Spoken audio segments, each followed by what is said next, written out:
এক ফকির দিল্লি ঘুরতেছে, একজন বলছে, ভাই তোমারে তো খয়রাত করে দেখতেছি আমি সেই ছোটবেলা থেকে, খালি তুমি খয়রাত করো।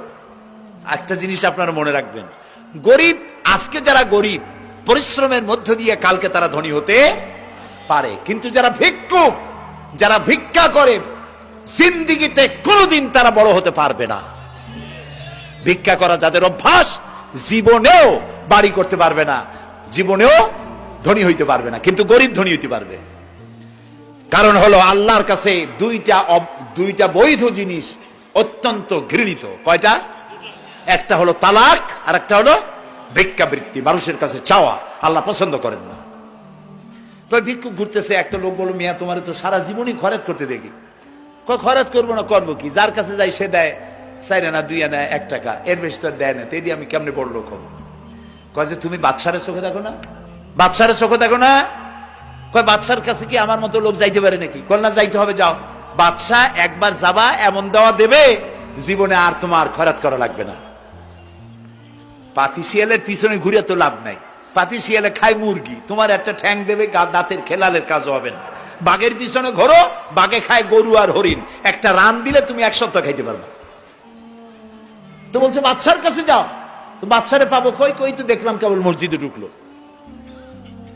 তারপরে ফকির গিয়ে দাঁড়ায় আছে বারান্দায়, দেখে যে উনি বাদশা ভেতরে বসে হাত তুলে আছে ভাবে, আর চোখ দিয়ে পানি পড়ে দাড়ি ভিজে ভিজে পড়তেছে।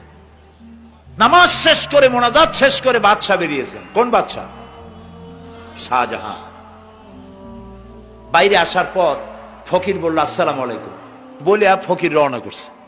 বাদশা বলে, দাঁড়াও, তুমি যে রওনা করলা, তোমার তো ভিক্ষুক মনে হয়, আর লোকেরা যারা ভিক্ষুক না তারাও তো আমার কাছে চায়, আর তুমি তো ভিক্ষুক, চাইলে না কেন কিছু?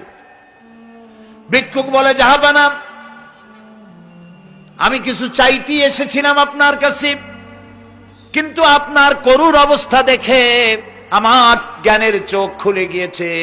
আমি দেখতে পেলাম আমি যার কাছে চাইতে এসেছি, আমি তো কান্দি না, হাতও পাতি নাই।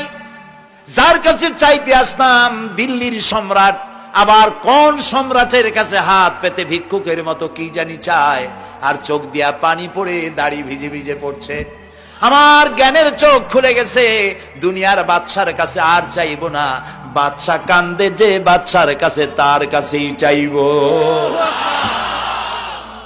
প্রিয় ভাই সব, এই জন্যে জিহেন সাফ করে ফেলুন।